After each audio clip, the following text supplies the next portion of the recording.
राम राम सबको। राम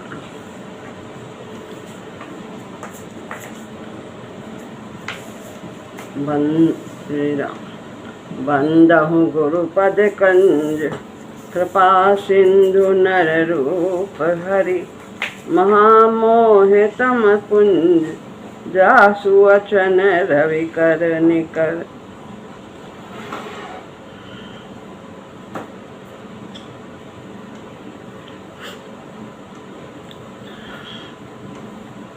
श्री राम। व्यवहारिक साधना में हम सभी लोग आध्यात्मिक साधन भाग 1 में आत्मशोधन चैप्टर में महाराज जी ने जो बातें लिखी हैं उसे सुन रहे थे, और उसके आगे और क्या कहते हैं हम सब सुनेंगे और समझेंगे।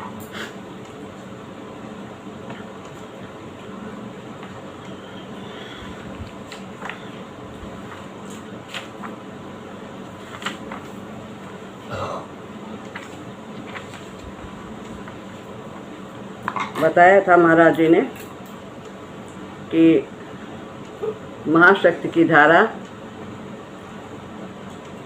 सहस्त्रार के द्वारा हम सब में नीचे अपनी शक्ति का अवरोहण करती है। नीचे शक्ति की धारा को प्रवाहित करती है विभिन्न केंद्रों में, और नीचे जो मूलाधार में कुंडलिनी के पास आत्मशक्ति है, वो ऊपर की ओर अपनी शक्ति लगाती है। दोनों को मेल करने के लिए वो आत्मशक्ति महाशक्ति से मिलना चाहती है, तो इसलिए वह अपना प्रयास करती है। वो नीचे से ऊपर की ओर आरोहण करती है, और सहस्त्रार के माध्यम से महाशक्ति की क्रिया हमारे अंदर विभिन्न केंद्रों से होकर के नीचे दोनों शक्तियों का साम्य होता है। इस प्रकार यहाँ तक हम लोगों ने सुना था। इस प्रकार से शक्ति साम्य होने पर शक्ति का नूतन प्रवाह सहस्त्रार में प्रवेश करता है, और फिर सारी क्रिया दोहराई जाती है और पुनः शक्ति साम्य होता है। बार बार महाशक्ति का आत्मशक्ति से मिलन होता है, और आत्मशक्ति महाशक्ति से मिलती है। महाशक्ति आत्मशक्ति से मिलने के लिए ये सब प्रवाह अपना प्रेषित करती है। प्रत्येक प्रवाह के अवतरण स्वरूप सभी चक्रों में गति वृद्धि होनी स्वाभाविक है। तो जैसे जैसे उसका प्रवाह वेगवती होता जाता है, जैसे हमारी साधना चलती है और उसकी क्रिया होती है, तो पहले इसकी गति आरंभ में धीमी होती है, लेकिन जैसे साधना में हमारा आगे हम बढ़ते हैं वैसे वैसे ये इसकी गति तीव्र होती चली जाती है, और वेग से हमारा शोधन कार्य शुरू हो जाता है। आत्मशक्ति वैसे तो शुद्ध है, हीरा जैसे देखते हैं शुद्ध होता है एकदम, लेकिन यदि कीचड़ में पड़ जाए तो उसे साफ करना होता है। इसी प्रकार से भूमि परत बा ढाबर पानी, और जिम दी वही माया लपटानी। जैसे कि ऊपर से पानी निर्मल आता है, लेकिन ज़मीन में आने पर वह मैला हो जाता है, कीचड़ बन जाता है, और फिर उसको विभिन्न प्रक्रियाओं से गुजर करके फिर वो निर्मल जल बनता है, बादल के रूप में फिर वर्षा करता है। इसी तरह आत्मा जिस कार्य के लिए शरीर धारण करती है यहाँ पर, और वैसा वो नहीं कर पाती है, माया से लिपायमान हो जाती है, शरीर को ही सब कुछ अपना समझने लगती है, तो फिर उसे साधन के द्वारा गुरु की शरण में जा करके साधन करता है, और फिर वह निर्मल जीव बन जाता है, फिर वो अपने स्वरूप को प्राप्त करता है। तो हीरा का उदाहरण बताया था कि यदि कीचड़ में पड़ जाता है तो फिर उसे साफ किया जाता है, तब वो उपयोग में लाया जाता है। नीचे की ओर जाने वाली धाराएं अवतरण की सूचिका है कि हमारे अंदर महाशक्ति की क्रिया आरंभ हो गई है। यहाँ से सबसे पहले सहस्त्रार्ध में गति होती है, फिर बताया था आज्ञा चक्र में, फिर विशुद्ध चक्र, इस तरह से अनहद चक्र यानी हृदय में गति होती है, वहाँ भी स्पंदन होते हैं। और फिर उसके नीचे मणिपूरक में भी धीरे धीरे सभी जगह स्वादिष्ठान और मूलाधार सभी केंद्र जागृत होते हैं। लेकिन जितनी गति यहाँ पर होती है सहस्त्रार्ध में, अन्य केंद्रों में वो गति थोड़ी धीमी प्रतीत होती है।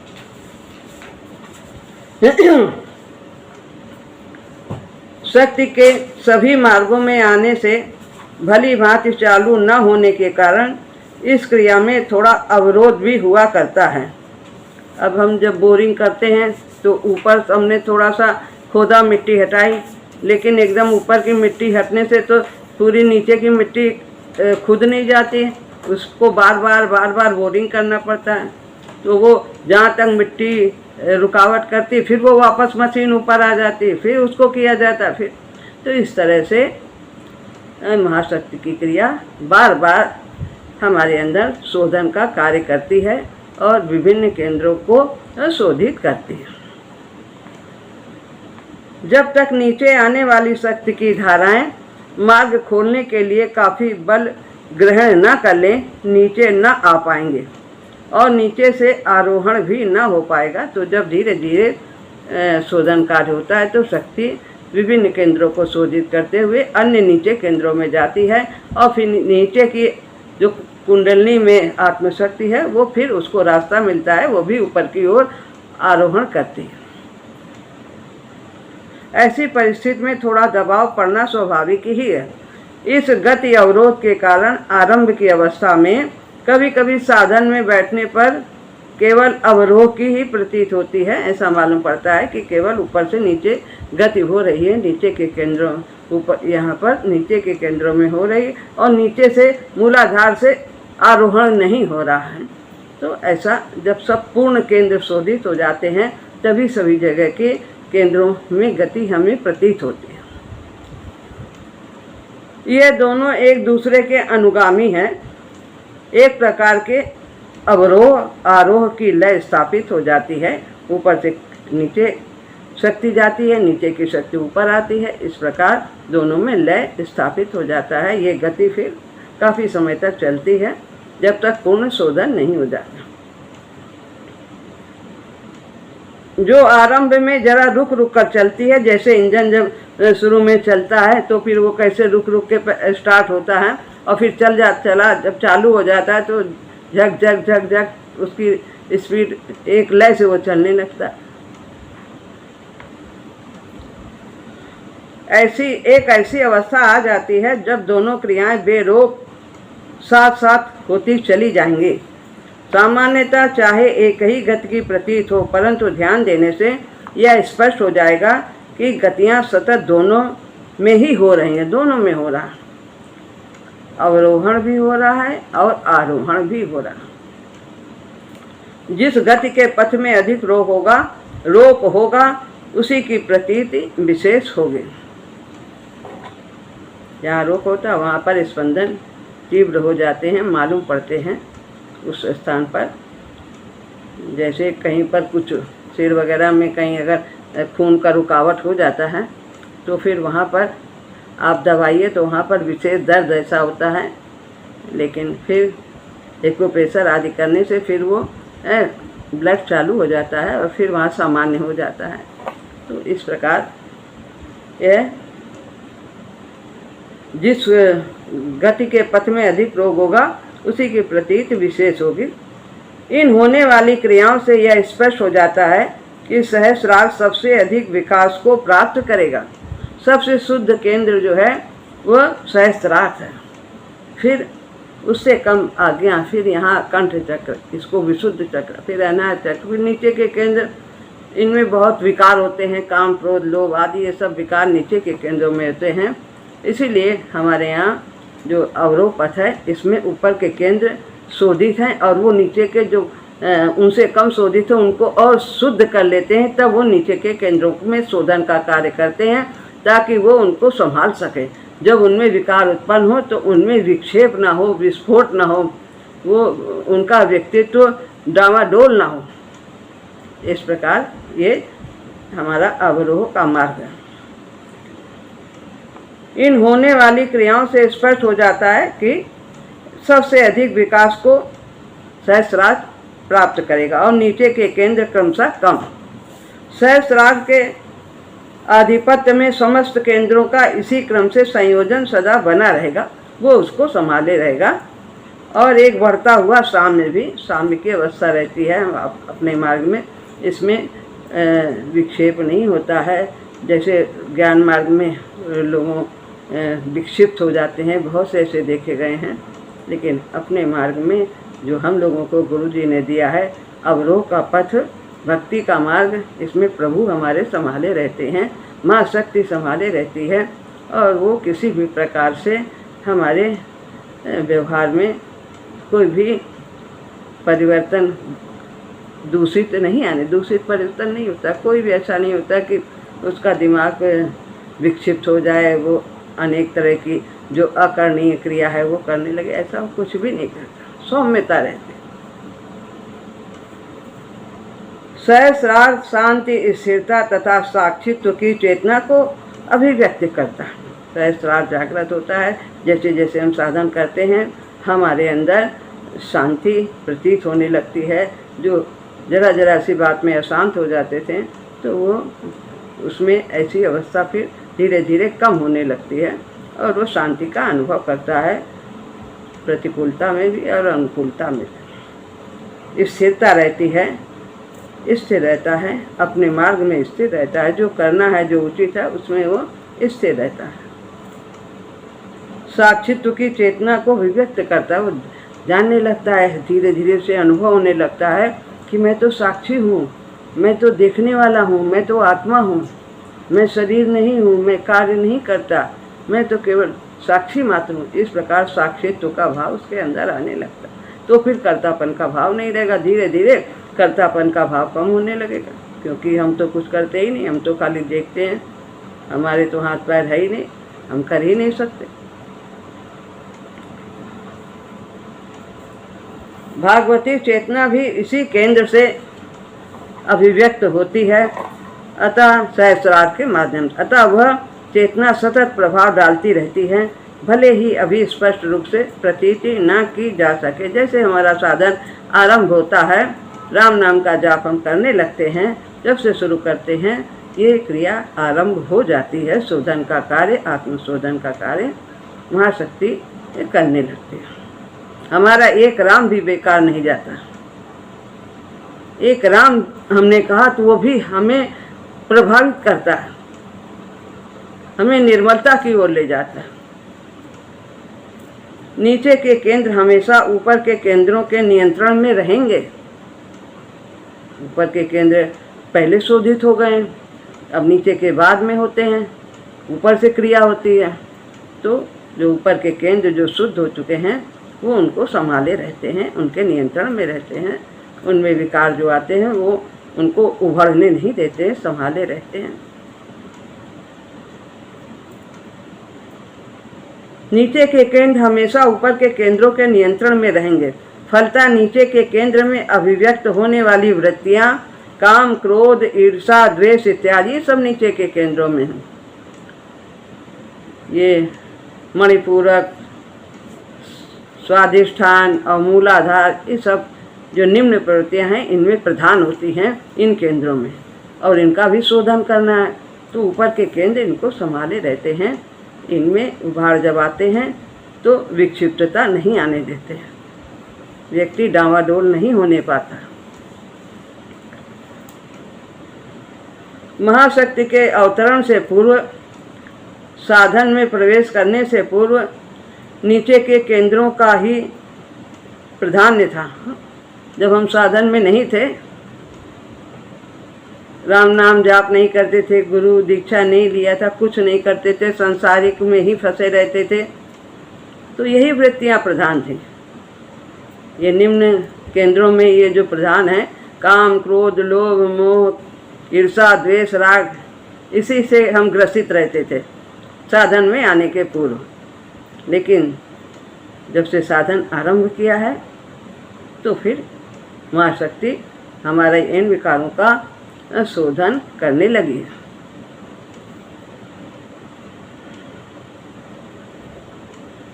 ये साधन में प्रवेश करने से पूर्व नीचे के केंद्रों का ही प्राधान्य था और वो प्रायः बुद्धि की क्रिया को अपनी तृप्ति के निमित्त बरतने में समर्थ होते थे। ये जो थे ये निम्न केंद्र, तो बुद्धि तो वैसे शासन करने के लिए मिली है, मन पर शासन करो, इंद्रियों पर शासन करो, जो सही है वो करे कार्य। लेकिन साधन में आने के पूर्व ये बुद्धि पर भी अपना शासन जमाते थे। ये केंद्र जो इनमें ये वृत्तियाँ प्रधान थीं, तो ये बुद्धि जो राजा है इंद्रियों का, मन का, वैसे तो आत्मा राजा है, लेकिन बुद्धि को शासन करने के लिए कहा है, मंत्री का काम संभाले। लेकिन वो भी इनके आगे उसने भी अपने हथियार डाल दिए थे। तो बुद्धि की क्रिया को भी अपनी तृप्ति के निमित्त बरतने में समर्थ होते थे। जो मांग है इनकी, मन की मांग है, सुख चाहिए, आराम चाहिए, इंद्रियां तृप्ति चाहती हैं, बढ़िया अच्छे अच्छे भोग चाहती हैं, तो इन्हीं की तृप्ति में बुद्धि लगी रहती थी। वो विवेक का इस्तेमाल नहीं कर पाते थे। वो जिस काम के लिए शरीर मिला है वहाँ तक आत्मा को तृप्त करने का कार्य नहीं करती थी, इन्हीं सब नौकर चाकर की पुष्टि में लगी रहती थी। परंतु इस नए परिवर्तन के कारण उनका प्राधान्य छिन गया। जो अब ये परिवर्तन शुरू हो गया है, महाशक्ति ने अपनी क्रिया आरंभ कर दी है, तो अब ये जो सब ने बुद्धि को गुलाम बना लिया था, अब ये जो है इनका सब शासन, मन का, इंद्रियों का, ये सब शासन धीरे धीरे ये अपना जो मनमानी करते थे वो धीरे धीरे कम होने लगता है। बुद्धि अपनी शक्ति को पहचानने लगती है। वो और साथ ही साथ बुद्धि भी एक नूतन बहुत प्रभावशाली सूत्र में ग्रथित होने आरंभ हो गए हैं। बहुत प्रभावशाली, महाशक्ति का कार्य तो बहुत ही प्रभावशाली, उसकी शक्ति अनंत है, तो उसके नियंत्रण में बुद्धि अब कार्य करने लगती है और फिर बुद्धि भी इन सबको नियंत्रित रखने लगती है। अतः नीचे के केंद्रों की जागृत के कारण जो भय की संभावना आरोह के पथ में रहती है वो नितांत असंभव है। इस पथ में बिल्कुल संभव नहीं है कि हम नीचे के केंद्र जागृत हो जाएंगे तो हमारी ये सब काम, क्रोध, लोभ, मोह हमें अपने पद से डावाडोल कर देंगे, अकरणीय कार्य करेंगे। ऐसी कोई भी भय की संभावना नहीं रह जाती है। अवरोह के मार्ग में महाशक्ति का कार्य आरंभ हो जाता है। उसमें जो है आरोह पथ में साधक स्वयं करता है, अपने विवेक से करता है, और यहाँ पर प्रभु की शक्ति करती है। तो प्रभु की शक्ति से तो कभी चूक हो ही नहीं सकती, उसको तो बहुत संभाल के कार्य करती है। इसके प्रतिकूल आत्म संयम स्वभावता आता चला जाता है, जो डिगने की संभावना नहीं होती, बल्कि और आत्म संयम, हमारी सब कुछ इंद्रियां, मन, बुद्धि, शरीर, ये सब संयमित होने लगते हैं। जो करना चाहिए वो करने लगते हैं। जिस कार्य के लिए शरीर मिला है, आत्मा के तुष्टि में वो सहयोग देने लगते हैं। इस प्रक्रिया से यह भी स्पष्ट हो जाता है कि किसी भी केंद्र का विकास अकेले पूर्णत्व को प्राप्त हो नहीं सकता। कि एक केंद्र पूर्ण हो गया तो सब पूर्ण हो गया, हम पूर्णत्व को प्राप्त हो गए, ऐसा नहीं। हमारे मन को भी शुद्ध होना है, हमारी बुद्धि को भी शुद्ध होना है, इंद्रियों को शुद्ध होना है, शरीर को, प्राण को, हृदय को, सभी शुद्ध होना है। हृदय में भी शुद्ध भाव होने चाहिए, मन भी भगवान में लगना चाहिए, बुद्धि भी प्रभु के कार्य में लगनी चाहिए, इंद्रियां भी सब प्रभु की सेवा में लगें, जो भी कर्तव्य करें वो सोच समझ के संयमित रूप से प्रभु की ओर ले जाने वाले कार्य हों इनके द्वारा। तो ये सब सभी का शोधन होना, एक का हो गया, बुद्धि का हो गया तो हो गया, बाकी मन दूषित है, हृदय ऐसा, ऐसे से पूर्णत्व को प्राप्त नहीं हो सकता। तो सभी पूर्ण कार्य होगा, महाशक्ति सबका शोधन करे। अतः पूर्णत्व से पूर्व साधक प्रत्येक अवस्था में कुछ भी प्राप्त किया हुआ नहीं है। एकदम सफाई जब होगी तभी तो सफाई घर का होगा। एक कोना साफ कर लिया, 4 कोना गंदा है तो क्या घर साफ माना जाएगा? वो तो उड़ के इधर उधर पूरे घर को फिर गंदा करता रहेगा। इसीलिए शरीर के सभी केंद्रों के, सभी अंगों का, सभी इंद्रियों का, सभी को निर्मल होना है। जहाँ जहाँ विकार हैं सब उन्हें परिशोधन उनका करना। सभी केंद्र के विकास के अपूर्ण होने के कारण नीचे से नीचे के केंद्र तथा तत्संबंधी कोष के अपूर्णत्व के कारण उसने कुछ प्राप्त कर लिया है, ऐसा कैसे कहा जा सकता है? जब तक सब शोधन नहीं हुआ तब तक नीचे के केंद्र में तो बहुत विकार है और उनका शोधन नहीं हुआ, ऊपर सब 4 केंद्र शोधित हो गए तो हम पूर्ण, ऐसा नहीं हो सकता। सब राग, द्वेष, काम, क्रोध, इन सब का परिशोधन होना। काम को भगवत काम में बदलना है, क्रोध को क्षमा में बदलना है, लोभ को संतोष में बदलना है, मोह को प्रेम में बदलना है, पावन प्रेम में, अहंकार को भगवत शक्ति में बदलना है। ये सब हमारे अंदर भाव हो जाए तो ये इन सब का परिशोधन होता है महाशक्ति की क्रिया का। दूसरी ओर सहस्रार्थ जो भगवती चेतना की अभिव्यक्ति का यंत्र है, उसके भी क्रियाशील होने के कारण, दूसरे केंद्रों से अपेक्षाकृत अधिक गतिशील होने के कारण यह कहते बनता है कि उसने सभी कुछ पा लिया है। अब जब सभी कुछ सहस्रार्थ ने पा लिया, उसको बल मिल रहा है, महाशक्ति की क्रिया हो रही है, तो कार्य तो आरंभ हो गया है। अब कार्य जब आरंभ हो गया है तो उसका अंत भी होगा, निर्मल भी होगा। इसलिए हमने कदम बढ़ाया है तो कुछ पा रहे हैं, ऐसी बात है। ऐसा नहीं कि हम बिल्कुल खाली हैं, साधना कर रहे हैं, हमको फर्क नहीं पड़ रहा, कुछ हमें लाभ नहीं दिखाई दे रहा। नहीं, बिल्कुल हम आगे बढ़ रहे हैं, ऐसा हमें विश्वास होना चाहिए। यदि हम जाप कर रहे हैं तो निश्चित रूप से हम आगे बढ़ रहे हैं। इसी कारण से साधक की प्रतीति भी ठीक ऐसी ही होती है। किसी अवस्था में वो अपने को कृतकृत्य प्रतीत करता है, बहुत कुछ पा लिया है। जब हमारे ऊपर के केंद्र विशेष क्रियाशील रहते तो लगता है सब कुछ बहुत अच्छा चल रहा है, कुछ नहीं। और जब कभी नीचे जो विकार अभी हैं उसमें पूरी तरह से शोधन नहीं हुआ तो बहुत से कभी कभी ऐसा विकार उभर पड़ता है कि लगता है अरे क्या कर रहे हैं, क्या कर दिया और कितना गलत कर दिया है। हम तो कुछ आगे बढ़ ही नहीं रहे, हमारे अंदर इतना क्रोध है, इतना लोभ है, इतना सब विकार हैं, ऐसा उसे महसूस होता है। तो हमें हताश नहीं होना चाहिए। क्रिया आरंभ है तो समय समय पर कभी कोई उभाड़ होता है, कभी बोतल से पानी जब हम नल में लगाते हैं तो कभी कूड़ा निकलता है और कभी थोड़ी देर तक पानी निकलता है, कम कूड़ा रह जाता है तो फिर पानी निकलता है और फिर थोड़ी देर में फिर एक कूड़ा निकलता है, फिर निकलता है। इस तरह जब तक पूरा शोधन नहीं हो जाता तब तक हम निर्मल नहीं कहे जा सकते। क्योंकि क्रिया का प्रारंभ ऊपर से होता है, सहस्रार से, और प्राबल्य ऊपर से नीचे आने में क्रमशः कम होता है।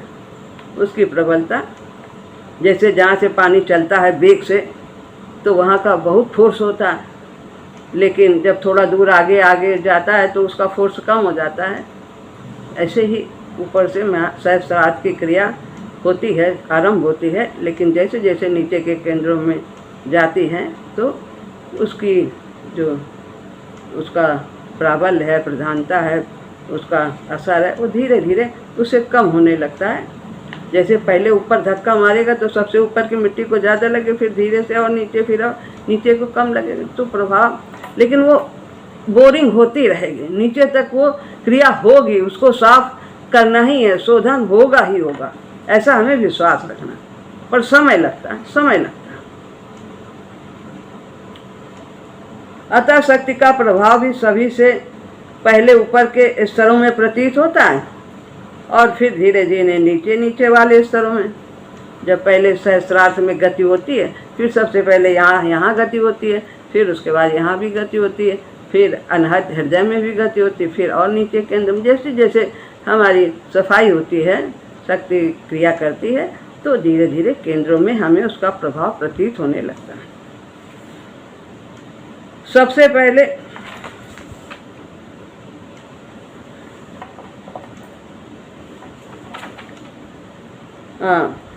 सबसे पहले शांति स्थिरता साक्षित्व की प्रतीत होती है और शक्तिमय भाव होते हुए भी विशेष प्रकट नहीं हो पाता।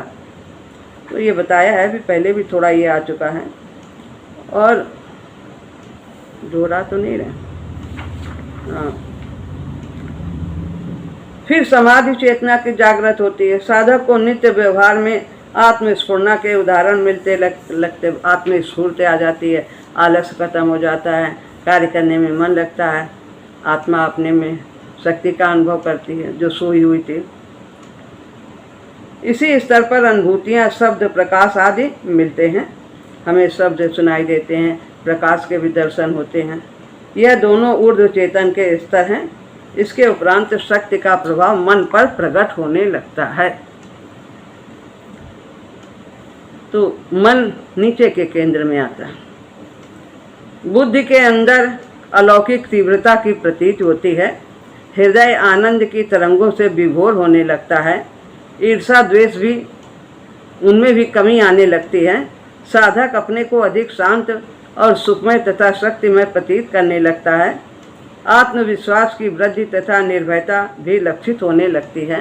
कर लेंगे, जरूर प्राप्त कर लेंगे और गुरु जी के सहारे हम इस साधन को करते हुए अवश्य अपने लक्ष्य की प्राप्ति करेंगे, ऐसा आत्मविश्वास होने लगता है।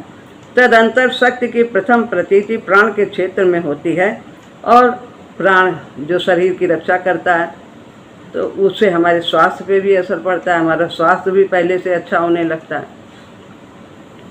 जीवनी शक्ति का आधिक्य प्रतीत होने लगता है और बढ़ा हुआ आरोग्य प्रतीत होने लगता है। अपने को बीमार नहीं समझता है, स्वस्थ हैं ऐसा लगता है। शरीर हल्का लगने लगता है। मुखमंडल पर एक कांति प्रतीत होने लगती है। हाजमे पर भी प्रभाव पड़ता है। ये सब क्यों होता है? शक्ति, महाशक्ति क्रिया कर रही है। और कोई ज्ञान तंतु संबंधी रोग अथवा प्राण शक्ति के प्रवाह के रुक जाने के कारण हुए रोग तत्काल शांत हो जाते हैं। अनेक रोग हमारे जो रहते हैं उसको भी इसके द्वारा क्षीण हो जाते हैं। यह प्रभाव विभिन्न क्षेत्रों में शक्ति के प्रभाव को प्रथम प्राबल्य पर देखने में प्राय आते हैं, ऐसा अनुभव होने लगता है। ये जो सब ऊपर बातें बताई हैं ये स्वतः ही समझ में आ रही हैं। तो यह प्रथम प्राबल्य विचित्र मस्ती को देने वाला होता है। सहस्रार्थ का अति प्राबल्य भागवती चैतन्य के द्वारा प्रबल नियंत्रण जो हर समय अपने आप बना रहता है। ये जब हम जाप करना आरंभ करते थे, दीक्षा मिल जाती है, तो ये सब महाशक्ति कभी हमें छोड़ती नहीं।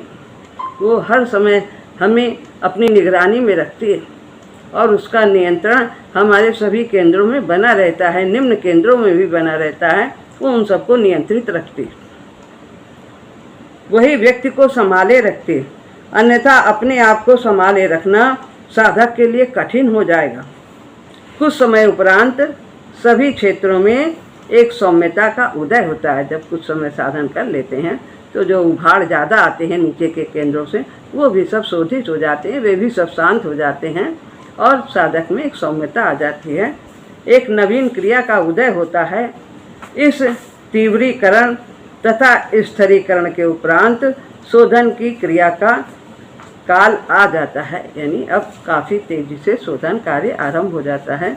काफ़ी परिवर्तन साधक अपने में महसूस करता है, शरीर में, मन में, बुद्धि में, हृदय में, सभी में पहले से वो काफ़ी अपने को बदला हुआ अच्छा महसूस करने लगता है। तो इतना अभी हुआ है और फिर इसके आगे अभी और है। महाराज जी ने आत्मशोधन के बारे में बताया है, उसे फिर हम आगे अगले सत्संग में समझेंगे। राम राम। राम राम।